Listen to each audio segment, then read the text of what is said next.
Hello നമസ്കാരം, എൻ്റെ പേര് അപർണയാണ് ആൻഡ് ഇതെൻ്റെ ചാനലാണ് ടാരോ വാരിയർ മലയാളം. എല്ലാവർക്കും ഈ ചാനലിൽ വെൽക്കം. ഇന്ന് ഞാൻ ലീബ്രയ്ക്ക് വേണ്ടിയിട്ട് കറണ്ട് ഫീലിങ്സ് ഡേ റീഡിംഗ് ആണ് ചെയ്യാൻ വന്നിരിക്കുന്നത്. ഇതൊരു ജനറൽ റീഡിംഗ് ആയതുകൊണ്ട് എല്ലാവർക്കും എല്ലാ മെസ്സേജസ് റെസൊനേറ്റ് ആവില്ല. റെസൊനേറ്റ് ആവണ മെസ്സേജസ് എടുക്കുക, റെസൊനേറ്റ് ആവാത്ത മെസ്സേജസ് ലെറ്റ് ഗോ ചെയ്യുക. ഇതുവരെ നിങ്ങൾ എൻ്റെ ചാനലിൽ സബ്സ്ക്രൈബ് ചെയ്തില്ല വെച്ചാൽ പ്ലീസ് സബ്സ്ക്രൈബ് ചെയ്യുക, ലൈക്ക് ചെയ്യുക, വീഡിയോസിനെ കമൻറ്റ് ചെയ്യുക. ഇത് ചെയ്യുമ്പോൾ എനിക്ക് നിങ്ങളുടെ എനർജി ടാപ്പ് ചെയ്യാൻ പറ്റും. എനർജി ടാപ്പ് ചെയ്യുമ്പോഴാണ് ഫ്യൂച്ചറിൽ വീഡിയോസ് നിങ്ങൾക്ക് റെസൊനേറ്റ് ആവുക. അതല്ലാണ്ട് നിങ്ങൾക്കൊരു പേഴ്സണൽ ആയിട്ട് റീഡിംഗ് ബുക്ക് ചെയ്യണം വെച്ചാൽ അതും ചെയ്യാം. പേഴ്സണൽ റീഡിങ്സ് പെയ്ഡ് റീഡിങ്സ് ആണ്, പക്ഷെ അത് നിങ്ങളുടെ എനർജി മാത്രമായിട്ടാണ് ആൻഡ് നിങ്ങളുടെ സിറ്റുവേഷൻ്റെ ബേസിസിലാണ് അത്. അപ്പോൾ കൂടുതൽ റെസൊനേറ്റും ചെയ്യും. എന്നെ കോൺടാക്ട് ചെയ്യുക പേയ്മെൻറ്റ് ഡീറ്റെയിൽസിന് വേണ്ടിയിട്ട്. എൻ്റെ കോൺടാക്ട് ഡീറ്റെയിൽസ് ഒക്കെ സ്ക്രീനിലുണ്ട്, ഡിസ്ക്രിപ്ഷൻ ബോക്സിലുണ്ട്. സ്ക്രീനിൽ ഞാനൊരു വാട്സാപ്പ് നമ്പറും വിട്ടിട്ടുണ്ട്. അവിടെ പ്ലീസ് വാട്സാപ്പ് ചാറ്റ് അയയ്ക്കുക. കോൾ ചെയ്യുമ്പോൾ എനിക്ക് ചിലപ്പോൾ കോൾസ് അറ്റൻഡ് ചെയ്യാൻ പറ്റില്ല. അപ്പോൾ വാട്സാപ്പ് ചാറ്റ് അയച്ചാൽ ഞാൻ ഡെഫിനറ്റ്ലി റെസ്പോണ്ട് ചെയ്യും. അപ്പോൾ എന്നെ കോൺടാക്ട് ചെയ്യുക. ആൻഡ് ഇപ്പോൾ നമ്മൾക്ക് നിങ്ങളുടെ റീഡിങ്ങിലേക്ക് ചെല്ലാം. റീഡിങ്ങിൽ എന്താണ് മെസ്സേജ് പറയണമെന്ന് റീഡിങ്ങിൽ കാണാം. അപ്പോൾ ലീബ്ര, ഇത് നിങ്ങളുടെ കറണ്ട് ഫീലിങ്സ് ഡേ റീഡിംഗ് ആണ്. നിങ്ങളുടെ ഓവറോൾ എനർജി എന്താണെന്ന് നമ്മൾക്ക് നോക്കാം. ഓവറോൾ എനർജി നിങ്ങൾക്ക് വേണ്ടിയിട്ട് 9 of Pentacles. നിങ്ങളുടെ പേഴ്സൻ്റെ overall energy Queen of Wands. നിങ്ങളുടെ രണ്ടാളുടെയും കറണ്ട് സിറ്റുവേഷൻ ഇപ്പോഴത്തെ 8 of Swords ആണ്. നിങ്ങളുടെ കറണ്ട് ഫീലിങ്സ് ഈ പേഴ്സണിന് വേണ്ടിയിട്ട് കറണ്ട് ഫീലിങ്സ് ഇപ്പോഴത്തെ പേജ് ഓഫ് കപ്സ് ആണ്. നിങ്ങളുടെ പേഴ്സൻ്റെ കറണ്ട് ഫീലിങ്സ് 5 of Swords ആണ്. നിങ്ങളുടെ ഇൻറ്റൻഷൻ ഇവിടെ 5 of Cups ആണ്. നിങ്ങളുടെ പേഴ്സൻ്റെ ഇൻറ്റൻഷൻ Ace of Wands. നിങ്ങളുടെ future action 9 of Swords.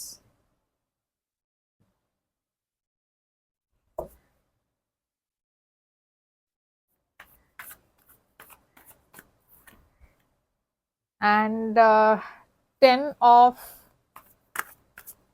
Pentacles ആണ് അവരുടെ ഫ്യൂച്ചർ ആക്ഷൻ. ഇതാണ് നിങ്ങളുടെ റിലേഷൻഷിപ്പിൻ്റെ ഔട്ട്കം. അപ്പോൾ 9 of Pentacles നിങ്ങളുടെ ഓവറോൾ എനർജിയാണ് ലീബ്ര. ഇതൊരു സിംഗിൾ ഇൻഡിപെൻഡൻറ്റ് പേഴ്സൻ്റെ എനർജിയാണ്. നിങ്ങൾ ഈ സമയത്ത് നിങ്ങളുടെ കരിയറിലാണ് കൂടുതൽ ഫോക്കസ് ചെയ്യണത്. കരിയറിലാണ് നിങ്ങളുടെ ശ്രദ്ധ ഉള്ളത്. നിങ്ങളൊരു നല്ല ഇൻഡിപെൻഡൻറ്റ് ലക്ഷൂറിയസ് ലൈഫ്, നല്ല ലൈഫ് ആണ് ജീവിക്കണത്. അങ്ങനെ അല്ല വെച്ചാൽ നിങ്ങളുടെ ലൈഫിൽ കുറേ അബണ്ടൻസ് വരാൻ പോകുന്നുണ്ട്. ഓക്കെ, കുറേ സക്സസ് വരാൻ പോകുന്നുണ്ട് നിങ്ങളുടെ ലൈഫിൽ. 6 of Pentacles ഉണ്ട് ഇവിടെ. അപ്പോൾ ഈ സമയത്ത് ഞാൻ പറഞ്ഞ മാതിരി നിങ്ങളുടെ ഫോക്കസ് നിങ്ങളുടെ കരിയർ ആയിരിക്കാം. ആൻഡ് അതുകൊണ്ട് ഇവിടെ ഒരു ഇംബാലൻസ് ആണ് ഞാൻ കാണുന്നത്. ഓക്കെ, നിങ്ങൾ ഈ പേഴ്സൺ നിങ്ങളെ കോണ്ടാക്ട് ചെയ്യാൻ ശ്രമിക്കുന്നുണ്ട്. അവരാണ് ഇനീഷ്യേറ്റീവ് എടുക്കുന്നത്. നിങ്ങളുടെ സൈഡിൽ നിന്ന് അത്ര ഇനീഷ്യേറ്റീവ് ഉണ്ടാവില്ല, അത്ര നിങ്ങൾ എഫേർട്ട് ഇടുണ്ടാവില്ല. എന്നുവെച്ചാൽ നിങ്ങൾക്ക് സമയമില്ല. ഓക്കെ, നിങ്ങൾ ഇപ്പോൾ ഈ സമയത്ത് ഞാൻ പറഞ്ഞ മാതിരി കരിയറിൽ ഫോക്കസ് ചെയ്യുകൊണ്ട് അത്ര സോഷ്യൽ ലൈഫ് നിങ്ങളുടെ അത്ര ആക്റ്റീവ് അല്ല. പക്ഷേ ഇതിൻ്റെ മുമ്പേ നിങ്ങളായിരുന്നു ഇത് ചെയ്യേണ്ടായിരുന്നത്. നിങ്ങളായിരുന്നു ഈ പേഴ്സണെ കോൾ ചെയ്യണ്ടായിരുന്നെ, മെസ്സേജ് ചെയ്യണ്ടായിരുന്നെ. അപ്പോൾ ഈ സിറ്റുവേഷൻ മറ്റേ മാതിരിയായിരുന്നു. പിന്നെ അവരായിരുന്നു ബിസി ആൻഡ് നിങ്ങളായിരുന്നു അവരെ കോണ്ടാക്ട് ചെയ്യാൻ നോക്കുന്നുണ്ടായിരുന്നെ. ഇപ്പോൾ പക്ഷെ കാര്യങ്ങൾ ചേഞ്ച് ആയി. ഇപ്പോൾ ഇവരാണ് നിങ്ങളെ ചേസ് ചെയ്യണത്, നിങ്ങൾ പക്ഷെ ബിസിയാണ്. ഓക്കെ, അപ്പോൾ ഇത് സമയത്തിൻ്റെ കളിയാണ്. ഈ വീൽ ഓഫ് ഫോർച്യൂൺ വരുമ്പോൾ ഇത് സമയത്തിൻ്റെ ഇൻഡിക്കേഷനാണ്. ചില സമയത്ത് ടൈമിങ് ശരിയാവാത്തതുകൊണ്ട് നിങ്ങളുടെ ചില ഓപ്പർച്യൂണിറ്റീസ് ഒക്കെ മിസ് ഔട്ട് ആവണു. പക്ഷെ ഈ സമയം ആദ്യം ചേഞ്ച് ആവും. ഓക്കെ, ഈ പേഴ്സൻ്റെ എനർജി Queen of Wands ആണ്. Queen of Wands ഒരു ഫയർ സൈൻ ആണ്, ഏരീസ്, ലിയോ, സാജിറ്റേറിയസ്. നിങ്ങൾ മേ ബി ഒരു ഫയർ സൈനിൻ്റെ കൂടെ ആയിരിക്കും ഡെയിലി ഉണ്ടാവുക. 9 of Cups ഉണ്ട് ഇവിടെ. ആൻഡ് Knight of Wands ഉണ്ട്. അപ്പോൾ ഈ പേഴ്സൺ മുമ്പേ കുറെ ഇൻ ആൻഡ് ഔട്ട് ആയിരുന്നു. ഇപ്പോഴും അങ്ങനെ തന്നെ ആയിരിക്കാം. അവർ മേ ബി കുറെ ട്രാവൽ ചെയ്യുന്ന ടൈപ്പ് ആയിരിക്കാം. അവരുടെയും ബിസി കരിയർ ആയിരിക്കാം, ജോലി അങ്ങനെ ആയിരിക്കാം, ട്രാവലിംഗ് ജോലി ആയിരിക്കാം. അതല്ല വെച്ചാൽ അവർ ഒരു ഇൻകൺസിസ്റ്റന്റ് പറഞ്ഞാൽ അവരുടെ എനർജിയിൽ കൺസിസ്റ്റൻസി ഇല്ല. അവർ വേറെ ഓപ്ഷൻസും ഉണ്ടായിരുന്നു അവരുടെ ലൈഫിൽ. നിങ്ങൾ മാത്രമല്ല വേറെ ആൾക്കാരുടെ കൂടിയും അവർ ഡീലി ഉണ്ടായിരുന്നു. അങ്ങനത്തെ എനർജിയാണ് ഞാൻ കാണുന്നത്. പക്ഷെ ഇപ്പോ അങ്ങനെയല്ല. അവരുടെ എനർജിയിൽ ഒരു മെച്ചോറിറ്റി വന്നിട്ടുണ്ട്. അവർ കുറച്ചുകൂടിയും ഇപ്പോൾ സീരിയസ് ആണ് നിങ്ങളെക്കുറിച്ച്. ആൻഡ് അതായിരുന്നു നിങ്ങൾക്ക് മുമ്പേ വേണ്ടിണ്ടായിരുന്നെ. പക്ഷെ അപ്പോൾ അവർക്ക് സമയം ഉണ്ടായിരുന്നില്ല. അവർ നിങ്ങളുടെ മുകളിൽ അല്ല ഫോക്കസ് ചെയ്യണ്ടായിരുന്നെ. ഇപ്പൊ നിങ്ങൾ ബിസി ആവുമ്പോൾ ഇവര് തിരിച്ചു വരുന്നുണ്ട്. പക്ഷെ ഇപ്പൊ നിങ്ങൾക്ക് സമയമില്ല. അപ്പൊ ഈ സിറ്റുവേഷൻ ഒരു സ്റ്റാഗ്നന്റ് സിറ്റുവേഷൻ ആണ് തൽക്കാലം. എന്നുവെച്ചാൽ ഈ സിറ്റുവേഷനിലൊന്നും ഒരു ഫോർവേഡ് മൂവ്മെന്റ് ഇല്ല, ഒരു സൊല്യൂഷൻ ഇല്ല. ഓക്കെ, അപ്പൊ 8 ഓഫ് സോർഡ്സ്, ഇവിടെ 6 ഓഫ് കപ്സ് ഉണ്ട് ആൻഡ് 10 ഓഫ് കപ്സ് ഉണ്ട്. ഇവിടെ ഒരു റീകൺസിലിയേഷൻ ഉണ്ടാവും. എന്നുവെച്ചാൽ നിങ്ങൾ രണ്ടാൾക്കും ഈ റിലേഷൻഷിപ്പ് വേണം എന്നുണ്ട്. പക്ഷെ ഈ സമയത്തിന്റെ കേടാണ്, സമയം ശരിയല്ല. അപ്പോ ഇത് എപ്പോഴും ഒരു മിസ്ഡ് ഓപ്പർച്യൂണിറ്റി ആയിട്ടായിരുന്നു. പക്ഷെ ഇപ്പോ യൂണിവേഴ്സ് നിങ്ങളെ രണ്ടാളെയും തിരിച്ചു കൊണ്ടുവരുന്നുണ്ട്. ഒരു സെയിം സ്ഥലത്ത് പറഞ്ഞ ആ സെയിം എനർജി തിരിച്ചു കൊണ്ടുവരുന്നുണ്ട് നിങ്ങളുടെ ലൈഫിൽ. ആൻഡ് ഒരു റീകൺസിലിയേഷൻ ഞാനിവിടെ കാണുന്നുണ്ട് നിങ്ങളെ രണ്ടാളുടെയും ഇടയ്ക്ക്. നിങ്ങളുടെ കറന്റ് ഫീലിങ്സ് ഈ പേഴ്സണിന് വേണ്ടിയിട്ട് പേജ് ഓഫ് കപ്സ് ആണ്. നിങ്ങൾക്ക് ഈ പേഴ്സണിന് വേണ്ടിയിട്ട് കുറെ ഫീലിങ്സ് ഉണ്ട്. നിങ്ങൾക്കൊരു പുതിയ ബിഗിനിങ് വേണം എന്നുണ്ട് ഈ പേഴ്സണിന്റെ കൂടെ. നിങ്ങൾക്കൊരു പുതിയ സ്റ്റാർട്ട് വേണം എന്നുണ്ട്. മേ ബി നിങ്ങൾ രണ്ടാളും സെയിം ഓഫീസിലായിരിക്കും, ഒരു ഓഫീസിൽ തന്നെ ആയിരിക്കും ജോലി ചെയ്യുന്നുണ്ടാവുക. അങ്ങനെ ആയിരിക്കും നിങ്ങൾ മീറ്റ് ചെയ്ത്. പക്ഷെ ഇപ്പോ തൽക്കാലം ഞാൻ പറഞ്ഞ മാതിരി നിങ്ങളുടെ ഫോക്കസ് നിങ്ങളുടെ കരിയർ ആണ്. ഈ പേഴ്സണിന്റെ energy 5 of swords, fool, ace of cups. നിങ്ങൾ രണ്ടാളുടെയും ഇടയ്ക്ക് മുമ്പും ഈ കമ്മിറ്റ്മെന്റിന്റെ കാര്യത്തിൽ നിങ്ങളുടെ കുറെ ഒരു വഴക്ക് ഉണ്ടായിട്ടുണ്ടാവും. എന്നുവെച്ചാൽ ഈ പേഴ്സണിന്റെ എനർജിയിൽ 5 ഓഫ് സോർഡ്സ് ആവുമ്പോൾ മേ ബി അവർ അത്ര സീരിയസ് ആയിരുന്നില്ല മുമ്പേ. പക്ഷെ ഇപ്പോൾ അവർക്ക് ഒരു പുതിയ ബിഗിനിങ് വേണം എന്നുണ്ട്. ഇപ്പോൾ അവർക്ക് ഒരു ലീപ്പ് ഓഫ് ഫെയ്ത്ത് എടുത്ത് നിങ്ങളുടെ കൂടെ ഒരു റിലേഷൻഷിപ്പ് വേണം എന്നുണ്ട്. അതല്ലാണ്ട് അവരുടെ വേറെ ചില ഫ്രണ്ട്സും അവരെ കുറെ മാനിപ്പുലേറ്റ് ചെയ്തു. പറഞ്ഞാൽ ഈ റിലേഷൻഷിപ്പ് നിങ്ങൾക്ക് വേണ്ടിയിട്ട് ശരിയല്ല, അങ്ങനെ കുറെ പറഞ്ഞിട്ടുണ്ടാവും. ആ ഇൻഫ്ലുവൻസിലും ചിലപ്പോൾ അവർ അഗ്രി ചെയ്തിട്ടുണ്ടാവില്ല മുമ്പേ കമ്മിറ്റ് ചെയ്യാൻ. പക്ഷെ ഇപ്പൊ അങ്ങനെയല്ല. ഇപ്പൊ അവരുടെ സ്റ്റോറി മാറി. ഓക്കെ, ഇപ്പൊ അവർക്ക് ഒരു റിലേഷൻഷിപ്പ് വേണം എന്നുണ്ട്. പക്ഷെ ഇപ്പൊ നിങ്ങൾക്ക് സമയമില്ല. 5 ഓഫ് കപ്സ് ആണ് നിങ്ങളുടെ ഇന്റൻഷൻ. എവിടെയോ നിങ്ങൾ ഗിവ് അപ്പ് ചെയ്തിരിക്കണം. നിങ്ങളുടെ എനർജിയിൽ ഞാൻ കാണുന്നത് ഒരു ലോസ് ആണ്. നിങ്ങൾ ഫീൽ ചെയ്യണത് എന്താ വെച്ചാൽ ഇതൊരു ഇപ്പോൾ ലോസ് ആയി, ഇപ്പൊ ഇത് വർക്ക്ഔട്ട് ചെയ്യില്ല. നിങ്ങൾ എത്രയും ട്രൈ ചെയ്തിട്ടും എത്രയും ശ്രമിച്ചിട്ടും ഇത് മുമ്പേ വർക്ക്ഔട്ട് ചെയ്തില്ല. അപ്പോൾ ഇപ്പോഴും അങ്ങനെ തന്നെ ആയിരിക്കും എന്നാണ് നിങ്ങളുടെ ഫീലിംഗ്.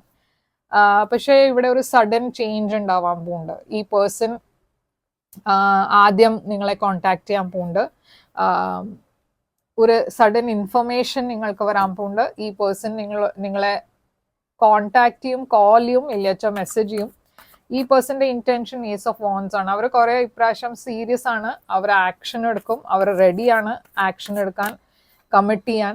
അവർക്ക് ഈ റിലേഷൻഷിപ്പ് വേണം എന്നുണ്ട്. അപ്പൊ അവർ അതിന് വേണ്ടിയിട്ടാണ് വിഷ് ചെയ്യണത്. പക്ഷെ ഇതുവരെ അവർ കോണ്ടാക്ട് ചെയ്തില്ല വെച്ചാൽ അവർ ആ ശരിയായ സമയത്തിന് വേണ്ടിയിട്ടാണ് വെയിറ്റ് ചെയ്യണത്. പെർഫെക്റ്റ് മൂമെന്റ്, അതിന് വേണ്ടിയിട്ടാണ് വെയിറ്റ് ചെയ്യണത്. നിങ്ങളുടെ മനസ്സിൽ കുറെ സ്ട്രെസ് ഉണ്ട്. ഞാൻ പറഞ്ഞ മാതിരി ഓൾറെഡി ഇതിൽ ഇപ്പോൾ അത്ര എഫേർട്ട് ഇടുന്നില്ല. നിങ്ങൾ ഗിവ് അപ്പ് ചെയ്തിരിക്കുന്നു ഓൾമോസ്റ്റ്. എന്ന് വെച്ചാൽ ഇത് വർക്ക്ഔട്ട് ചെയ്യില്ല എന്ന് നിങ്ങൾ എവിടെയോ അങ്ങനെ ബിലീവ് ചെയ്യണു. പക്ഷെ അത് നിങ്ങളുടെ ഉള്ളിലത്തെ പേടിയാണ്. എന്നുവെച്ചാൽ നിങ്ങളുടെ മുമ്പും നിങ്ങൾ ട്രൈ ചെയ്തത് വർക്ക്ഔട്ട് ചെയ്തില്ല. അതുകൊണ്ട് നിങ്ങൾ ഇപ്പോൾ കംപ്ലീറ്റ്ലി ഈ പേഴ്സണെ കട്ട് ഓഫ് ആണ് ചെയ്യണത്. പക്ഷെ ഈ സിറ്റുവേഷൻ ഇതുവരെ പറഞ്ഞ ക്ലോസ് ആയിട്ടില്ല. ഓക്കെ, ഇതിപ്പോൾ തിരിച്ച് ആദ്യം ആ സിറ്റുവേഷൻ വരാൻ പോകുന്നുണ്ട്. ഈ പേഴ്സൺ ആദ്യം നിങ്ങളെ കോണ്ടാക്ട് ചെയ്യാൻ പോകുന്നുണ്ട്. ഈ പേഴ്സന്റെ എനർജിയിൽ ഇപ്പോൾ 10 ഓഫ് പെന്റിക്കിൾസ് ആണ്. ഇപ്പൊ ഈ പേഴ്സണ് ഒരു ലോങ് ടേം റിലേഷൻഷിപ്പ് വേണം, മാരേജ് വേണം. ഇപ്പൊ ഇവരാണ് സീരിയസ് ആയിട്ട് നിങ്ങളെ മെസ്സേജ് ചെയ്യാൻ പോണത്. ഇവരുടെ സൈഡിൽ നിന്നാണ് ആ ഓഫർ വരാൻ പോണത്. ഇതിന്റെ മുമ്പേ അവർ ഈ സിറ്റുവേഷനെ അവോയ്ഡ് ആയിരുന്നു ചെയ്യണ്ടായിരുന്നത്. എന്നുവെച്ചാൽ അവർക്കും ഒരു മനസ്സിൽ കൺഫ്യൂഷൻ ഉണ്ടായിരുന്നു. അവർ ഇതിനെ ബ്ലോക്ക് ആണ് ചെയ്യണ്ടായിരുന്നത്. പക്ഷെ ഇപ്പൊ അങ്ങനെയല്ല. ഓക്കെ, ഇപ്പൊ അവർ എവിടെയോ അഡ്മിറ്റ് ചെയ്യണം അത് അവർക്കും നിങ്ങൾക്ക് വേണ്ടിയിട്ട് അത്ര തന്നെ ഫീലിങ്സ് ഉണ്ടെന്ന്. ആൻഡ് ഇപ്പൊ അവരാണ് നിങ്ങളെ കൺവിൻസ് ചെയ്യാൻ നോക്കുക. അപ്പൊ ഔട്ട്കം നിങ്ങളുടെ ഈ റിലേഷൻഷിപ്പിന്റെ ടെമ്പറൻസ് ആണ്, ബാലൻസ് വരാൻ പോകുന്നുണ്ട്. മുമ്പേ നിങ്ങളുടെ എപ്പോഴും സമയം ശരിയാവാത്തതുകൊണ്ട് മിസ്ഡ് ഓപ്പർച്യൂണിറ്റീസ് ആയിണ്ടായിരുന്നു. പക്ഷെ ഇപ്പൊ അങ്ങനെയല്ല, ഇപ്പൊ സമയം ശരിയാണ്, എല്ലാം കാര്യങ്ങള് ഒരു ബാലൻസിലാണ് പോണേ. അപ്പൊ ഈ സിറ്റുവേഷനിൽ ഇപ്പൊ ഫൈനലി ഒരു പോസിറ്റീവ് ഔട്ട്കം ആണ് ഞാൻ കാണുന്നത്, ഒരു പുതിയ ബിഗിനിങ് ആണ് ഞാൻ കാണുന്നത്. പേജ് ഓഫ് പെന്റിക്കിൾസ്, ഹാങ്മാൻ. ഈ സിറ്റുവേഷനിൽ ഇപ്പോൾ ഒരു ചേഞ്ച്, ഒരു മാറ്റം വരാൻ പോകുന്നുണ്ട്. ഓക്കെ, ആൻഡ് ഇതൊരു പുതിയ ബിഗിനിങ് ഞാൻ ഇവിടെ കാണുന്നുണ്ട് നിങ്ങൾ രണ്ടാളുടെയും ഇടയ്ക്ക്. ഇവിടെ സൈൻസ് ഞാൻ കാണുന്നത് കുറെ ഫയർ സൈൻ ഉണ്ട്: Aries, Leo, Sagittarius, Pisces, Scorpio, Gemini, Virgo, Aquarius ഉണ്ട്, ഏരീസ് ഉണ്ട്. ഓക്കെ, അപ്പൊ ഇതാണ് സൈൻസ്. കാപ്രിക്കോൺ ഉണ്ട്. ഈ പേഴ്സന്റെ മനസ്സിൽ എന്താ ഉള്ള മെസ്സേജ്, ഇപ്പോ അവർക്ക് എന്താ മെസ്സേജ് ഉള്ള നിങ്ങൾക്ക് വേണ്ടിയിട്ട്? അവരുടെ message: I lost my self for A little while. അപ്പോൾ ഞാൻ പറഞ്ഞ മാതിരി അപ്പോൾ മുമ്പേ അവർക്ക് ആ സീരിയസ്നെസ് മനസ്സിലായിട്ടുണ്ടായിരുന്നില്ല. ഈ റിലേഷൻഷിപ്പിൽ അവർ സീരിയസ് ആണെന്ന് അവർക്ക് തന്നെ അറിയണ്ടായിരുന്നില്ല.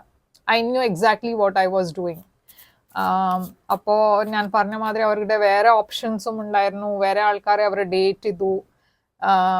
U speak to me through music and I wish I treated you better. അപ്പോൾ ഈ പേഴ്സൺ ആ റിഗ്രറ്റ് ഉണ്ട്, അത് മുമ്പേ ഈ ഓപ്പർച്യൂണിറ്റി വന്നപ്പോൾ ഞാൻ എന്തുകൊണ്ട് ഈ റിലേഷൻഷിപ്പിനെ സീരിയസ്ലി എടുത്തില്ല. പക്ഷെ ഇപ്പോൾ അവർ എനിവേ തിരിച്ചു വരാൻ പോകുന്നുണ്ട്. അതാണ് നിങ്ങളുടെ റീഡിങ് ഇവിടെ പറയണത്. ആൻഡ് ഇതാണ് നിങ്ങൾക്ക് വേണ്ടിയിട്ട് റീഡിങ്. ഐ ഹോപ്പ് ഇത് റെസൊനേറ്റ് ചെയ്തു വെച്ചാൽ ലൈക്ക്, ഷെയർ, സബ്സ്ക്രൈബ് ചെയ്യുക, കമൻറ്റ് ചെയ്യുക. നിങ്ങൾക്ക് പേഴ്സണൽ റീഡിങ് വേണം എന്നെ കോൺടാക്ട് ചെയ്യുക. എൻ്റെ ഡീറ്റെയിൽസ് ഒക്കെ സ്ക്രീനിലുണ്ട്, ഡിസ്ക്രിപ്ഷൻ ബോക്സിലുണ്ട്. ഞാൻ തിരിച്ചു വരും വേറൊരു റീഡിങ് കൊണ്ടുവന്ന്. Till then take care, all the best.